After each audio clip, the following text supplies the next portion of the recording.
정말 충격적인 사건이 있었습니다. 세계 넘버원 미군이 전 세계 군대가 모인 자리에서 한국군을 보고 깜짝 놀라는 사건이 있었다고 합니다. 미군 전원이 감정을 주체하지 못하고 오열하는 모습이 포착된 일이 있었는데요. 그 이유는 바로 한국 군인들의 믿을 수 없는 행동 때문이었습니다. 도대체 무슨 일이 있었던 걸까요? 오늘 하버드 강의실에서 펼쳐진 그 감동적인 이야기를 전해드립니다. 저는 하버드 국제관계학 수업을 듣던 날을 절대 잊지 못할 겁니다. 그날은 평범한 가을 오후였어요. 강의실은 햇살로 가득했고 저는 평소처럼 앞자리에 앉아 열심히 노트를 정리하고 있었습니다. 윌슨 교수님은 오늘 동아시아 지정학에 대해 강의하고 계셨죠. 특히 냉전 이후 변화한 동북아 역학관계에 관한 내용이었습니다. 저는 한국계 미국인으로서 이 주제가 늘 흥미로웠어요. 할아버지께서 한국전쟁 참전용사셨기 때문에 더욱 그랬습니다. 그때였어요. 일본에서 온 유학생 사이토가 갑자기 손을 들었습니다. 사이토는 항상 예의 바르고 조용한 학생이었어요. 그래서 그가 손을 든 것이 의외였죠. 교수님,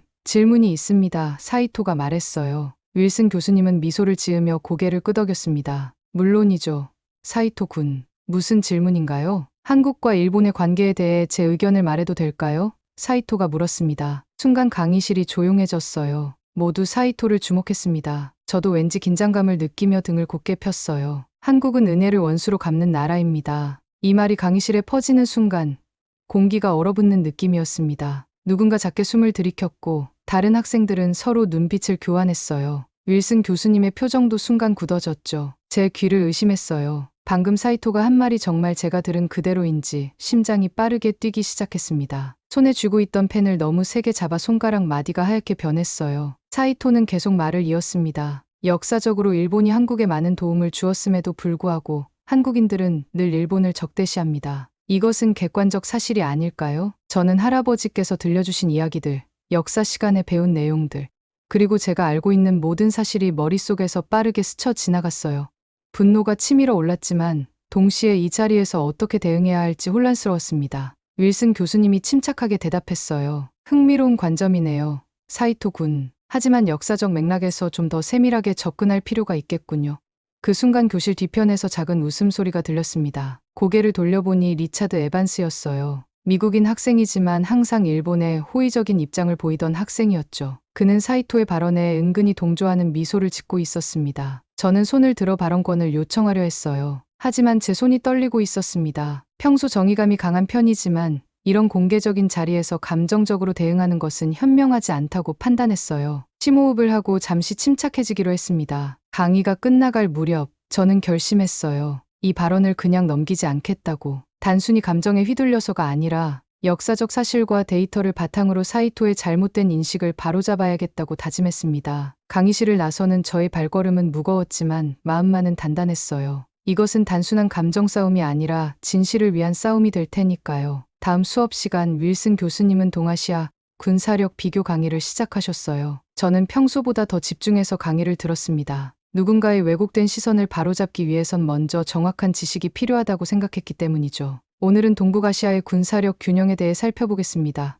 윌슨 교수님은 프로젝터를 켜시며 말씀하셨어요. 스크린에는 한국, 일본, 중국, 북한의 군사력을 비교한 표가 나타났습니다. 저는 필기를 하면서 할아버지 생각이 났어요. 할아버지께서는 한국전쟁 참전 용사셨고 종종 그 시절 이야기를 들려주셨죠. 리사, 전쟁은 결코 영광스러운 것이 아니야. 하지만 때로는 지켜야 할 가치가 있지. 할아버지의 목소리가 귓가에 울려 퍼졌습니다. 한국은 세계에서 유일하게 징병제를 통해 전 국민이 군사훈련을 받는 선진국 중 하나입니다. 교수님의 말씀에 저는 고개를 끄덕였어요. 사촌 오빠들도 한국에서 군 복무를 마쳤다고 들었으니까요. 강의가 진행되는 동안 저는 사이토의 모습을 흘깃 쳐다봤습니다. 그는 노골적으로 냉소적인 표정을 지으며 강의 내용을 듣고 있었어요. 그리고 그 옆에는 리차드 에반스가 앉아 있었죠. 두 사람은 가끔 서로 작은 목소리로 대화를 나누며 웃었습니다. 한국군은 북한이라는 실질적인 위협 속에서 항상 실전을 대비해 왔습니다. 이는 다른 나라와는 다른 특별한 상황이죠. 교수님의 말씀이 이어졌어요. 그때 리차드가 손을 들었습니다. 교수님,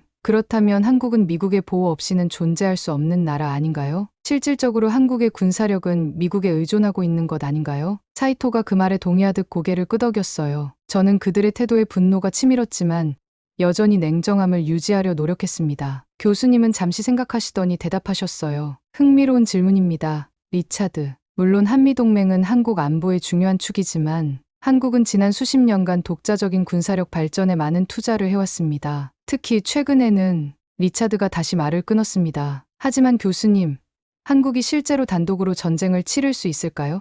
저는 그렇게 생각하지 않습니다. 그 순간 강의실에 불편한 침묵이 흘렀어요. 저는 가슴이 답답했습니다. 왜 리차드와 사이토는 이렇게 한국을 깎아내리려 하는지 이해할 수 없었어요. 더 이상 참을 수 없어 손을 들었습니다. 질문이 있습니다. 교수님, 제 목소리는 예상보다 단단하게 나왔어요. 한국군의 실제 전투 경험과 훈련 수준에 대해 좀 더 자세히 설명해 주실 수 있을까요? 교수님은 미소를 지으셨어요. 좋은 질문입니다, 리사. 다음 시간에 그 부분에 대해 더 자세히 다루도록 하죠. 강의가 끝나고 강의실을 나서는데 뒤에서 리차드와 사이토가 대화하는 소리가 들렸습니다. 그들은 제가 질문한 것을 비웃는 듯했어요. 저는 고립감을 느꼈지만 동시에 더욱 단단한 결심이 섰습니다. 할아버지께서 물려주신 정의감과 자부심을 지키기 위해 반드시 사실에 기반한 논리로 그들의 편견을 바로잡아야겠다고 다짐했어요. 도서관으로 향하는 발걸음이 평소보다 빨랐습니다. 다음 수업을 위해 더 많은 자료를 찾아봐야 했으니까요. 다음 수업 시간, 윌슨 교수님은 예고하신 대로 한국군의 실전 경험에 관한 강의를 시작하셨어요. 하지만 그 전에 뜻밖의 주제가 먼저 등장했습니다. 오늘은 특별한 사례 연구로 시작하겠습니다.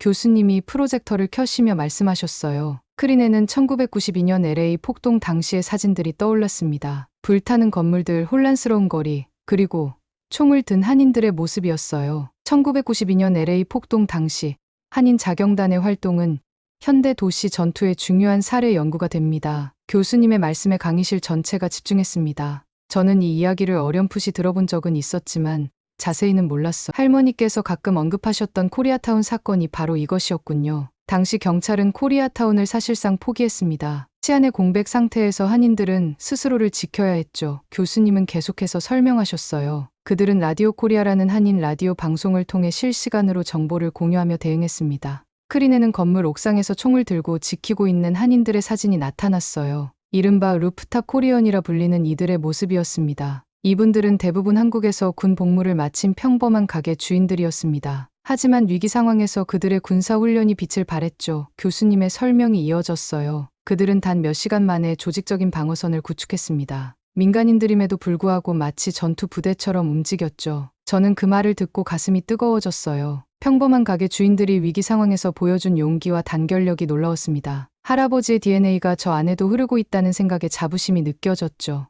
주목할 점은 그들의 차분함입니다. 교수님이 강조하셨어요. 혼란스러운 상황에서도 그들은 과잉 대응하지 않고 필요한 만큼만 방어했습니다. 이는 한국의 군사훈련이 실전에서 얼마나 효과적인지 보여주는 사례죠. 저는 열심히 노트를 작성하면서도 사이토와 리차드의 반응이 궁금해 고개를 돌렸습니다. 사이토는 여전히 냉소적인 표정이었지만 다른 학생들의 표정은 달랐어요. 대부분이 진지하게 경청하고 있었고 일부는 감탄의 표정을 짓고 있었습니다. 교수님은 계속해서 설명하셨어요. 라디오 코리아를 통해 코리아타운 남쪽에 약탈자들이 접근 중이라는 정보가 들어오면 몇 분 내로 그곳에 한인 자경단이 도착했습니다. 그들은 무전기로 소통하며 마치 군 작전처럼 움직였죠. 강의실에는 경외감이 가득했어요. 교수님은 한인 자경단의 실제 대화 녹음을 들려주셨는데 그들의 차분하고 조직적인 대응에 모두가 놀란 표정이었습니다. 평범한 시민들이 이렇게 조직적으로 움직일 수 있었던 이유는 무엇일까요? 교수님이 물으셨어요. 한 학생이 손을 들었습니다. 군사 훈련 때문인가요? 교수님은 고개를 끄덕이셨어요. 맞습니다. 한국 남성들은 대부분 의무 군복무를 통해 기본적인 전투 훈련을 받습니다. 하지만 더 중요한 것은 그들의 정신력이었죠. 우리 가게는 우리가 지킨다는 단호한 의지였습니다. 저는 그 말을 듣고 깊은 감동을 느꼈어요. 전에는 몰랐던 한국인의 또 다른 면모를 발견한 것 같았습니다. 그들의 차분한 전투 본능, 위기 상황에서 발휘되는 조직력, 그리고 공동체를 지키려는 의지. 이 모든 것이 제 안에도 흐르고 있다는 생각에 자부심이 커졌어요. 수업이 끝나갈 무렵 저는 결심했습니다. 이런 사실을 더 많이 알아보고 할아버지께서 물려주신 유산에 대해 더 깊이 이해해야겠다고요. 그리고 언젠가는 사이토와 리차드의 편견을 바로잡을 기회가 올 거라는 확신이 들었습니다. 다음 수업은 더욱 놀라운 내용으로 가득했어요. 윌슨 교수님은 오늘 한국군의 세계적 위상에 대해 강의하실 예정이었습니다. 저는 평소보다 일찍 도착해 앞자리에 앉았어요. 이번 수업은 절대 놓치고 싶지 않았거든요. 오늘은 최신 글로벌 파이어파워 인덱스를 살펴보겠습니다. 교수님이 말씀하시며 스크린에 세계 군사력 순위표를 보여주셨어요. 제 눈은 믿을 수 없는 것을 보았습니다. 한국이 세계 5위에 랭크되어 있었어요. 놀라셨나요? 교수님이 미소를 지으셨습니다. 많은 사람들이 한국의 군사력을 과소평가하곤 합니다. 하지만 데이터는 거짓말을 하지 않죠. 저는 그 순위를 보며 가슴이 벅차올랐어. 미국, 러시아, 중국, 인도에 이어 5위, 영국, 프랑스, 일본보다 높은 순위였습니다. 잠시 사이토를 흘깃 쳐다보니 그의 얼굴은 약간 굳어 있었어요. 한국의 군사력이 이렇게 높게 평가되는 이유는 무엇일까요? 교수님이 질문하셨습니다. 단순히 병력 수만이 아닙니다. 한국은 첨단 무기 체계 개발에 있어서도 세계적인 수준에 도달했기 때문이죠. 스크린에는 K2 흑표 전차의 이미지가 나타났어요. 이것은 K2 흑표 전차입니다. 세계에서 가장 발전된 전차 중 하나로 평가받고 있습니다. 자체 개발한 파워팩과 첨단 화력 제어 시스템을 갖추고 있죠. 저는 열심히 필기를 하면서도 자랑스러움을 감출 수 없었어요. 할아버지께서 이 장면을 보셨다면 얼마나 기뻐하셨을까 하는 생각이 들었습니다. 다음으로 K 보람의 전투기의 이미지가 나타났어요. 이것은 한국이 자체 개발 중인 스텔스 전투기입니다. 4.5세대 전투기로 완전한 5세대는 아니지만 상당한 스텔스 능력을 갖추고 있죠. 개발이 완료되면 세계적으로도 손꼽히는 전투기가 될 것입니다. 교수님은 계속해서 한국의 첨단 무기 체계를 소개하셨어요. 대공 레이저 무기 시스템, 무인 잠수정, 국산 이지스함, 하나하나가 세계적 수준의 기술력을 보여주는 것들이었습니다. 특히 주목할 점은 한국의 방위산업 수출이 급증하고 있다는 것입니다. 교수님이 그래프를 보여주셨어요. 폴란드, 호주, UAE 등 다양한 국가들이 한국의 무기 체계를 도입하고 있습니다. 이는 그 성능과 가격 경쟁력을 국제적으로 인정받고 있다는 증거죠. 이 모든 사실을 들으며 저는 왜 이전에 이런 내용을 알지 못했는지 의아했어요. 한국은 분명 기술 강국으로 알려져 있었지만 군사 강국이라는 이미지는 별로 없었거든요. 아마도 한국인 특유의 겸손함 때문이 아닐까 생각했습니다. 강의가 거의 끝나갈 무렵 리차드가 손을 들었어요. 교수님, 그렇다 해도 한국은 핵무기가 없잖아요. 결국 핵 억지력 없이는 진정한 군사 강국이라 할 수 없지 않을까요? 사이토도 거들었습니다. 그리고 미군이 주둔하지 않으면 북한의 위협에 제대로 대응할 수 있을지 의문입니다. 강의실 분위기가 다시 긴장감으로 가득 찼어요. 저는 이제 그들의 도발에 감정적으로 반응하지 않기로 했습니다. 대신 팩트로 대응하기로 했어요. 흥미로운 지적입니다. 교수님이 대답하셨어요. 핵무기는 분명 중요한 억지력이지만 현대 전쟁은 더 복잡합니다. 한국은 비핵 국가임에도 불구하고 재래식 전력에서는 세계 최고 수준이며 이는 충분한 억지력이 됩니다. 저는 손을 들었어요. 교수님, 질문이 있습니다. 한국이 실제로 얼마나 많은 전투 경험을 가지고 있는지, 그리고 그것이 군사 역량에 어떤 영향을 미치는지 궁금합니다. 교수님은 미소를 지으셨어요. 매우 중요한 질문입니다. 리사, 한국군은 베트남전, 이라크전, 아프가니스탄 등 다양한 전장에서 실전 경험을 쌓았습니다. 또한 DMZ에서의 상시 대치 상황은 언제나 실전을 대비하게 만들죠. 다음 시간에 이 부분에 대해 더 자세히 다루도록 하겠습니다. 강의가 끝나고 교실을 나서는데 제 마음은 이전보다 훨씬 단단해졌어요. 한국의 군사력에 대한 사실을 알게 되면서 제가 가진 유산에 더 큰 자부심을 느끼게 되었거든요. 그리고 이제는 사이토나 리차드의 편향된 시각에 대응할 수 있는 지식도 갖추게 되었습니다. 다음날 아침, 제이슨 김이라는 한국계 미국인 친구와 함께 도서관에서 만났어요. 제이슨은 군사 역사에 관심이 많아서 제가 도움을 청했거든요. 할아버지의 이야기부터 시작해 최근 수업에서 있었던 일들까지 모두 털어놓았습니다. 정말 그런 말을 했다고? 제이슨이 믿을 수 없다는 표정으로 물었어요. 한국이 은혜를 원수로 갚는다고? 저는 고개를 끄덕였습니다. 그리고 계속해서 한국의 군사력을 깎아내리고 있어. 특히 사이토와 리차드는 한 팀처럼 행동하면서 말이야. 제이슨은 잠시 생각에 잠기더니 노트북을 열었어요. 내가 도와줄게. 내일 수업 전까지 확실한 자료를 준비하자. 그날 저녁, 우리는 밤늦게까지 자료를 찾고 정리했습니다. 한국군의 실제 전력, 실전 경험, 그리고 미래 전망까지 모든 데이터를 수집했어요. 특히 일본과의 객관적인 비교 자료에 초점을 맞췄습니다. 다음 날 수업이 시작되기 전 저는 준비한 자료를 다시 한번 검토했어요. 오늘은 어떻게든 기회를 만들어 사실을 바로잡을 생각이었습니다. 윌슨 교수님이 강의를 시작하셨어요. 오늘은 한국군의 실전 경험과 그 의미에 대해 살펴보겠습니다. 그런데 교수님의 설명이 끝나기도 전에 사이토가 또 손을 들었습니다. 그의 표정에는 여전히 냉소가 가득했어요. 교수님, 솔직히 말해서 한국은 핵도 없고 미군이 없으면 무너질 나라 아닌가요? 그들이 아무리 첨단 장비를 가지고 있다 해도 결국 미국의 보호 없이는 살아남을 수 없잖아요.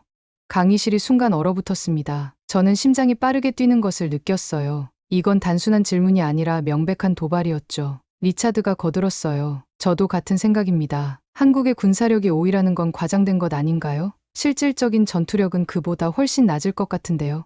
윌슨 교수님은 침착하게 대답하셨습니다. 흥미로운 관점이네요. 하지만 군사력을 평가할 때는 다양한 요소를 고려해야 합니다. 핵무기만이 전부는 아니죠. 그때 제가 손을 들었어요. 더 이상 참을 수 없었습니다. 교수님, 발언해도 될까요? 교수님이 고개를 끄덕이셨죠. 물론이죠, 리사. 저는 천천히 일어섰어요. 손이 약간 떨렸지만 목소리는 단단했습니다. 사이토와 리차드의 의견에 반박하고 싶습니다. 제가 수집한 자료에 따르면 한국은 핵무기가 없음에도 불구하고 재래식 전력만으로도 충분한 억지력을 갖추고 있어요. 제 노트북을 열고 준비해온 자료를 보여드렸습니다. 글로벌 파이어파워 인덱스에 따르면 한국은 육해공 전력에서 일본을 모두 앞서고 있습니다. 특히 육군 전력은 세계 3위 수준이에요. 사이토가 비웃듯이 말했습니다. 숫자만으로 군사력을 판단할 수는 없잖아. 저는 흔들리지 않았어요. 물론이죠. 그래서 실전 경험도 중요합니다. 한국군은 베트남전에서 미군 다음으로 많은 병력을 파견했고 이라크와 아프가니스탄에서도 중요한 임무를 수행했어요. 반면 일본 자위대는 1945년 이후 단 한 번의 실전 경험도 없습니다. 교실에 긴장감이 감돌았어요. 학생들은 모두 제 발표에 집중하고 있었습니다. 리차드가 또 끼어들었어요. 하지만 미군이 주둔하지 않으면 저는 그의 말을 끊었습니다. 미군 주둔은 상호 안보 동맹의 일부입니다. 한국도 미국의 글로벌 전략의 중요한 파트너예요. 이것은 일방적인 보호가 아니라 상호 이익을 위한 협력입니다. 저는 준비해온 그래프를 보여주었어요. 또한 한국은 국방비를 지점7%로 유지하고 있어요. 이는 일본의 1%보다 훨씬 높은 수준입니다. 한국은 자체 방위를 위해 적극적으로 투자하고 있는 거죠. 사이토의 얼굴이 점점 붉어졌어요. 그는 무언가 말하려 했지만 윌슨 교수님이 먼저 말씀하셨습니다. 리사가 제시한 자료는 매우 유익하네요. 이처럼 데이터에 기반한 분석이 바로 우리가 국제관계학에서 추구하는 방식입니다. 저는 계속해서 설명했어요. 한국은 또한 세계에서 가장 발전된 방공 시스템 중 하나를 보유하고 있습니다. KAMD 체계는 북한의 미사일 위협에 대응하기 위해 개발되었지만 어떤 위협에도 대응할 수 있는 능력을 갖추고 있어요. 제 목소리는 점점 더 자신감이 담겨갔습니다. 할아버지께서 물려주신 한국인의 자부심이 제 안에서 솟아오르는 것 같았어요. 그리고 사이토가 언급한 은혜를 원수로 갚는다는 발언에 대해서도 짚고 넘어가야 할 것 같습니다. 역사적 사실을 왜곡해서는 안 됩니다. 한일 관계의 복잡성은 단순한 감정의 문제가 아니라 실제 역사적 사건들에 기반하고 있어요. 강의실은 완전히 조용해졌습니다. 모든 학생들의 시선이 저에게 꽂혔어요. 사이토는 더 이상 냉소적인 표정을 짓지 못했고 리차드도 불편한 듯 자리에서 꼼지락거렸습니다. 윌슨 교수님이 미소를 지으셨어요. 리사의 발표 덕분에 우리 모두 많은 것을 배웠네요. 이처럼 사실에 기반한 토론이 바로 학문의 발전을 이끄는 원동력입니다. 수업이 끝나고 나오는데 몇몇 학생들이 다가와 제게 질문을 던졌어요. 그들의 표정에는 새로운 관심과 존중이 담겨 있었습니다. 사이토와 리차드는 빠르게 교실을 빠져나갔어요. 저는 그날 처음으로 진정한 승리감을 느꼈습니다. 감정에 휘둘리지 않고 팩트와 논리로 싸워 이긴 것이 뿌듯했어요. 할아버지께서 자랑스러워하실 것 같았습니다. 다음 날 수업 전 제이슨이 흥분해서 저를 찾아왔어요. 리사, 믿을 수 없는 자료를 더 찾았어. 이건 정말 대단해. 제이슨이 보여준 자료는 한국군의 실제 전력과 실전 경험에 관한 더 구체적인 내용이었습니다. 특히 한국과 일본의 군사력을 객관적으로 비교한 국제기관의 보고서였어요. 이 자료를 오늘 수업에서 보여주자 제이슨이 제안했어요. 이제 사이토도 더 이상 말도 안 되는 소리 못할 거야. 윌슨 교수님은 오늘 수업에서 동북아 안보 환경에 대해 강의하실 예정이었습니다. 저는 발표 기회가 있을지 몰라 제이슨이 준비한 자료를 꼼꼼히 검토했어요. 강의실에 들어서자 분위기가 달라진 것을 느꼈습니다. 학생들이 저를 보며 미소를 짓거나 인사를 건네는 모습이 눈에 띄었어요. 어제 제 발표가 많은 이들에게 인상을 남긴 것 같았습니다. 윌슨 교수님이 수업을 시작하셨어요. 오늘은 지난 시간에 리사가 제기한 내용을 더 깊이 살펴보겠습니다. 동북아시아의 군사력 균형과 그 의미에 대해 토론해 볼까요? 저는 기회를 놓치지 않고 손을 들었습니다. 교수님, 제가 추가 자료를 준비해 왔습니다. 발표해도 될까요? 교수님이 흔쾌히 허락하셨고 저는 앞으로 나가 프로젝터에 제 노트북을 연결했어요. 강의실 전체가 다시 한번 제 발표에 집중했습니다. 사이토와 리차드도 예외는 아니었죠. 제가 오늘 보여드릴 자료는 스톡홀름 국제평화연구소와 글로벌 파이어파워의 최신 보고서를 기반으로 한 것입니다. 저는 자신감 있게 시작했어요. 이 자료에 따르면 한국은 육해공 모두에서 일본을 압도하고 있습니다. 스크린에 나타난 차트는 한국과 일본의 군사력을 세부적으로 비교하고 있었어요. 전차, 전투기, 함정수뿐만 아니라 그 질적 수준까지 포함된 종합적인 비교였습니다. 특히 주목할 점은 한국군의 전투 준비 태세입니다. 저는 계속 설명했어요. 한국군은 24시간 실전 대기 상태를 유지하고 있으며 연간 대규모 훈련을 통해 실전 능력을 끊임없이 향상시키고 있습니다. 제 발표를 들으며 몇몇 학생들이 감탄의 표정을 짓는 게 보였어요. 심지어 교수님도 흥미롭게 들으시는 것 같았습니다. 더 중요한 것은 실전 경험입니다. 다음 슬라이드로 넘어갔어요. 한국군은 베트남전에서 32만 명을 파견해 실전 경험을 쌓았고 이라크와 아프가니스탄에서도 중요한 임무를 수행했습니다. 반면 일본 자위대는 1945년 이후 단 한 번의 실전 경험도 없습니다. 사이토가 불편한 듯 자리에서 움직였어요. 하지만 더 이상 반박하지 않았습니다. 또한 한국은 세계에서 가장 어려운 환경인 DMZ에서 실질적인 전투 태세를 유지하고 있습니다.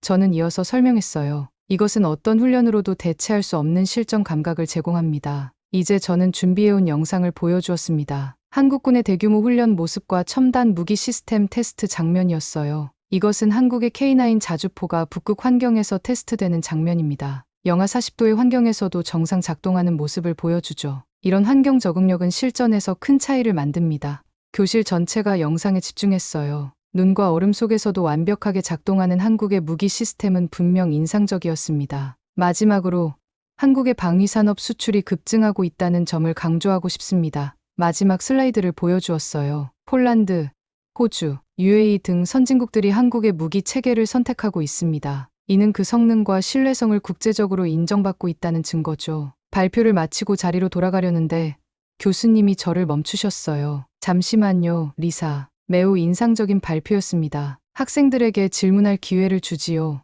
여러 학생들이 손을 들었고 저는 그들의 질문에 자신 있게 답변했습니다. 이제 저는 더 이상 고립되어 있지 않았어요. 오히려 많은 학생들이 제 의견에 지지를 보내고 있었습니다. 수업이 끝난 후 윌슨 교수님이 저를 따로 불러 말씀하셨어요. 리사, 정말 훌륭했어요. 당신의 열정과 철저한 준비가 인상적이었습니다. 이런 학생이 있어 교수로서 보람을 느낍니다. 그날 저는 깊은 만족감을 느꼈어요. 단순히 감정적으로 반응하지 않고 팩트와 논리로 진실을 밝힌 것이 뿌듯했습니다. 할아버지의 정신이 제 안에서 빛을 발한 것 같았어요. 다음 수업은 더욱 흥미진진했어요. 윌슨 교수님은 오늘 한국의 특별한 국방 체계에 대해 강의하실 예정이었습니다. 저는 평소보다 더 기대에 차서 수업에 참석했어요. 오늘은 한국의 독특한 예비군 시스템과 그 의미에 대해 살펴보겠습니다. 교수님이 시작하셨어요. 이것은 다른 어떤 나라에서도 찾기 힘든 특별한 체계입니다. 스크린에는 훈련 중인 한국 예비군의 모습이 나타났습니다. 평범해 보이는 중년 남성들이 군복을 입고 훈련하는 장면이었어요. 한국은 세계에서 유일하게 전 국민적 예비군 체계를 갖춘 선진국입니다. 교수님이 설명하셨어요. 모든 성인 남성은 군 복무를 마친 후에도 40대 중반까지 매년 예비군 훈련을 받습니다. 저는 실제로 한국의 이런 체계를 자세히 알지 못했어요. 할아버지께서도 이 부분은 많이 언급하지 않으셨거든요. 새로운 사실을 알게 되어 흥미로웠습니다. 이것이 의미하는 바가 무엇인지 아시나요? 교수님이 학생들을 둘러보며 물으셨어요. 한국은 사실상 모든 성인 남성이 기본적인 군사훈련을 받은 나라입니다. 50대, 60대 남성들에게 총만 쥐어주면 즉시 전투 부대를 편성할 수 있는 거죠. 강의실의 놀라움의 표정이 역력했어요. 이런 사실은 대부분의 학생들에게 새로웠을 겁니다. 실제로 한국전쟁 당시 소년들과 노인들까지 전투에 참여했다는 기록이 있습니다. 교수님이 계속 설명하셨어요. 이런 국민적 단결력과 전투 의지는 다른 나라에서는 찾아보기 힘든 것입니다. 저는 할아버지의 이야기를 떠올렸어요. 할아버지께서는 한국인들의 강인함에 대해 종종 말씀하셨습니다. 리사, 한국인들은 외부에서 보기엔 작고 조용해 보일지 몰라도 위기 상황에서는 믿을 수 없는 힘을 발휘한단다. 그 말씀이 이제야 진정으로 이해되는 것 같았어요. 한 가지 흥미로운 일화를 들려드리겠습니다. 교수님이 미소를 지으셨어요. 한국의 군사 전문가가 말하길 서울역 앞에 기갑 운용 가능한 인원 모집이라는 팻말만 들어도 1시간 내에 여단급 부대가 꾸려질 수 있다고 합니다. 학생들 사이에서 웃음과 감탄이 동시에 터져 나왔어요. 저도 그 이야기에 미소 지었습니다. 상상만 해도 재미있는 장면이었어요. 농담처럼 들릴 수 있지만 실제 가능한 이야기입니다. 교수님이 진지하게 덧붙이셨어요. 이것이 바로 한국이 가진 숨겨진 힘입니다. 겉으로 드러나지 않지만 위기 상황에서 발휘될 수 있는 국민적 전투력이죠. 저는 이 말을 듣고 가슴이 뜨거워졌어요. 이것이 제 피 속에 흐르는 한국인의 정신이구나 싶었습니다. 교수님은 또 다른 사례를 소개하셨어요. 예를 들어 한국의 예비군 훈련에는 60대 중년 남성들도 참여합니다. 그들이 총을 잡는 모습을 보면 마치 어제 군대에서 제대한 것처럼 능숙하죠. 이런 광경은 다른 나라에서는 상상하기 어렵습니다. 크린에는 예비군 훈련 중인 중년 남성들의 모습이 나타났어요. 그들의 눈빛은 여전히 날카로웠고 총기 다루는 모습도 숙련되어 보였습니다. 주목할 점은 이런 전투 준비 태세가 한국 사회에 깊이 뿌리내리고 있다는 것입니다. 교수님이 강조하셨어요. 이것은 단순한 군사 제도가 아니라 국가 안보에 대한 전 국민적 참여와 책임 의식의 표현이죠. 저는 이제 왜 할아버지께서 그토록 한국인의 강인함을 강조하셨는지 이해할 수 있었어요. 그것은 단순한 민족적 자부심이 아니라 실제 역사와 경험에서 비롯된 것이었습니다. 이런 체계는 한국이 가진 독특한 역사적, 지정학적 상황에서 발전한 것입니다. 교수님이 설명을 이어가셨어요. 끊임없는 위협 속에서도 경제 발전과 민주화를 이룬 한국의 저력은 바로 이런 국민적 단결력과 위기 대응 능력에 있다고 볼 수 있습니다. 수업이 거의 끝나갈 무렵 교수님이 학생들에게 질문하셨어요. 여러분은 왜 이런 사실들이 널리 알려져 있지 않다고 생각하나요? 한 학생이 손을 들었습니다. 아마도 한국이 이런 측면을 적극적으로 홍보하지 않기 때문일 것 같습니다. 교수님은 고개를 끄덕이셨어요. 맞습니다. 한국은 자신들의 군사력이나 안보 체계를 과시하기보다 경제와 문화적 성취를 더 강조해왔죠. 그러나 전문가들 사이에서는 한국의 이런 독특한 안보 체계가 높이 평가받고 있습니다. 수업을 마치며 저는 할아버지의 말씀이 더욱 의미 깊게 느껴졌어요. 할아버지께서는 항상 진정한 힘은 과시하지 않는 것이라고 하셨는데 그것이 바로 한국의 방식인 것 같았습니다. 겉으로는 드러나지 않지만 내면에는 강한 힘을 품고 있는 나라. 그것이 제가 새롭게 발견한 한국의 모습이었어요. 마지막 수업 시간, 윌슨 교수님은 동북아시아의 미래 안보 환경에 대해 강의하셨어요. 통일 이후 한국의 잠재력에 대한 내용이 중심이었습니다. 지금까지 우리는 현재의 한국 군사력에 대해 살펴봤습니다. 교수님이 말씀하셨어요. 이제 미래의 가능성, 특히 통일 이후 한국의 위상에 대해 생각해 볼 시간입니다. 크린에는 통일 한국의 가상 지도가 나타났어요. 교수님은 그 의미를 설명하셨습니다. 통일 한국은 인구 8천만의 강대국이 될 것입니다. 남한의 기술력과 자본, 북한의 풍부한 자원과 인력이 결합된다면 그 잠재력은 상상을 초월할 것입니다. 저는 그 말을 듣고 가슴이 벅차올랐어. 할아버지께서 늘 꿈꾸시던 통일 한국의 모습이 눈앞에 그려지는 것 같았습니다. 군사적 측면에서 통일 한국은 세계 최강국 중 하나로 부상할 가능성이 있습니다. 교수님이 계속 설명하셨어요. 남한의 첨단 기술과 북한의 방대한 군사 경험이 결합된다면 그 전력은 상당할 것입니다. 강의실은 깊은 침묵 속에 교수님의 말씀을 경청했어요. 사이토와 리차드도 이제는 냉소적인 태도를 거두고 진지하게 듣고 있었습니다. 물론 통일의 과정은 결코 쉽지 않을 것입니다. 교수님이 현실적인 부분도 짚어주셨어요. 엄청난 경제적, 사회적 과제가 기다리고 있습니다. 하지만 한국인들의 끈기와 단결력을 고려하면 불가능한 일은 아닙니다. 저는 지난 몇 주간 배운 내용들을 되새기며 깊은 감동을 느꼈어요. 처음에는 사이토의 도발적인 발언에 화만 났었는데 이제는 오히려 그 덕분에 제가 한국에 대해 더 깊이 이해하게 되었다는 생각이 들었습니다. 한국은 단순한 작은 나라가 아닙니다. 교수님이 강조하셨어요. 지난 70년간 한국이 이룬 성취는 역사상 유례없는 것입니다. 전쟁의 폐허에서 세계 10위권의 경제 대국으로, 원조 수혜국에서 원조 공여국으로 변모했죠. 그리고 이제는 군사 강국으로서의 면모도 갖추고 있습니다. 교수님의 말씀은 계속되었어요. 어쩌면 한국은 21세기의 새로운 모델이 될 수도 있습니다. 군사력과 경제력, 소프트 파워를 고루 갖춘 균형 잡힌 강대국의 모델 말이죠. 수업이 끝나고 저는 깊은 생각에 잠겨 강의실을 나섰습니다. 한국은 제가 생각했던 것보다 훨씬 더 큰 힘과 가능성을 지닌 나라였어요. 경제대국이라는 사실은 알고 있었지만 군사적으로도 세계가 경외해야 할 힘을 가진 나라라는 것을 이제야 제대로 깨달았습니다. 밖으로 나오니 제이슨이 기다리고 있었어요. 어때, 리사? 마지막 수업은 어땠어? 저는 밝게 웃으며 대답했습니다. 정말 대단했어. 이제 나도 할아버지의 자랑스러움을 진심으로 이해할 수 있을 것 같아. 그때 뒤에서 누군가 다가오는 소리가 들렸어요. 돌아보니 사이토였습니다. 그는 조금 불편한 표정으로 저를 바라보고 있었어요. 리사, 사이토가 조심스럽게 말을 꺼냈습니다. 내 발언에 대해 사과하고 싶어. 솔직히 말해서 나는 한국에 대해 편향된 시각만 가지고 있었던 것 같아. 저는 잠시 당황했지만 곧 미소를 지었어요. 괜찮아, 사이토. 우리 모두는 배우는 과정에 있으니까. 나도 이번 수업을 통해 많은 것을 알게 되었어. 사이토는 고개를 끄덕이고는 조용히 자리를 떠났습니다. 그의 뒷모습을 보며 저는 이것이 단순한 논쟁의 승리가 아니라 서로에 대한 이해의 시작이 될 수 있겠다는 희망을 품었어요. 캠퍼스를 걸으며 저는 할아버지께 전화를 드리기로 했습니다. 오랜만에 할아버지의 이야기를 더 듣고 싶었어요. 할아버지가 겪으신 한국전쟁, 그리고 그 이후 한국이 이룬 놀라운 성취에 대해 전화를 걸면서 생각했어요. 한국은 단순한 경제 대국이 아니라 전 세계가 경외해야 할 힘을 가진 나라였다. 이 깨달음은 제 안에 새로운 자부심을 심어주었습니다. 할아버지께서 전화를 받으셨어요. 리사, 웬일이니? 할아버지, 제가 지금 하버드에서 한국에 관한 수업을 듣고 있어요. 저는 흥분된 목소리로 말했습니다. 할아버지가 항상 말씀하셨던 한국의 강인함, 이제 정말 이해가 돼요. 할아버지의 목소리에서 기쁨이 느껴졌어요. 그래? 무엇을 배웠는지 말해보렴. 저는 지난 몇 주간 배운 내용들, 한국군의 실력, 예비군 체계, 그리고 통일 한국의 가능성까지 모든 것을 열정적으로 이야기했습니다. 할아버지는 가끔 고개를 끄덕이시는 소리가 전화기 너머로 들려왔어요. 할아버지, 한 가지 궁금한 게 있어요.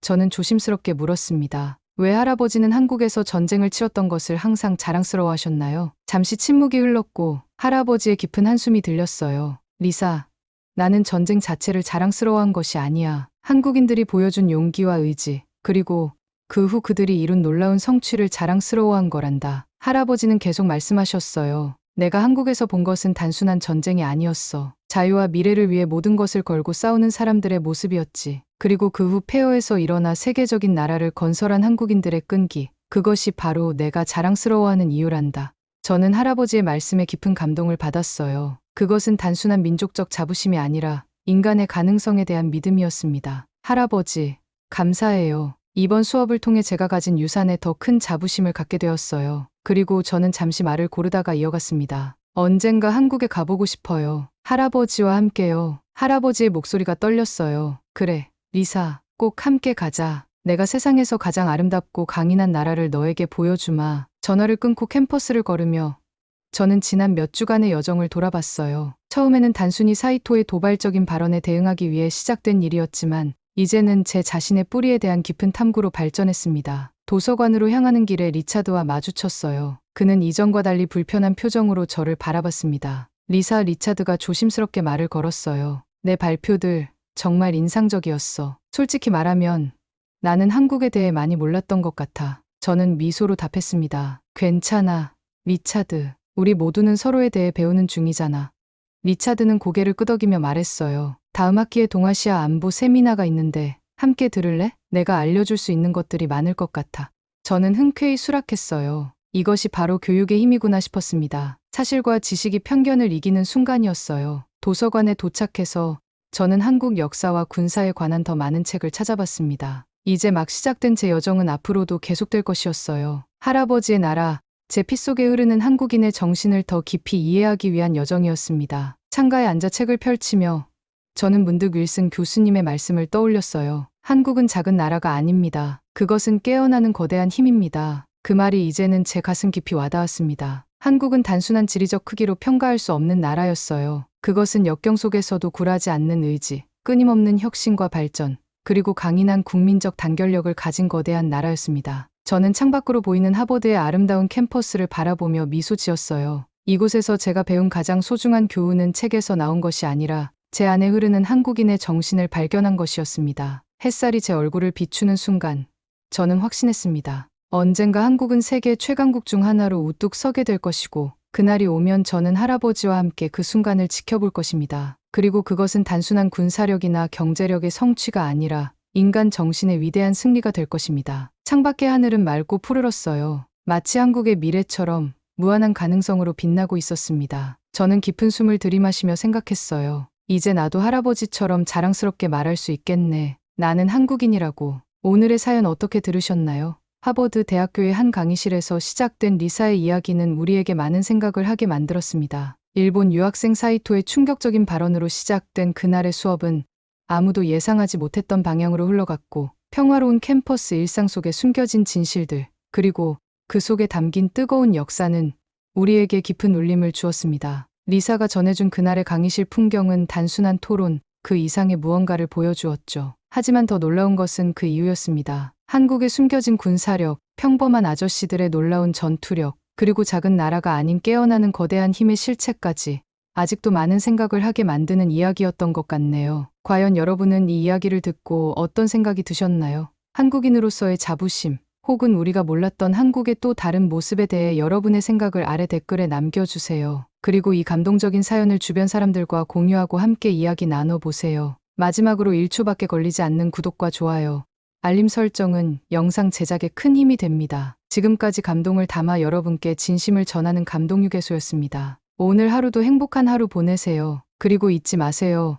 한국은 단순한 경제 대국이 아니라 전 세계가 경외해야 할 힘을 가진 나라라는 것을.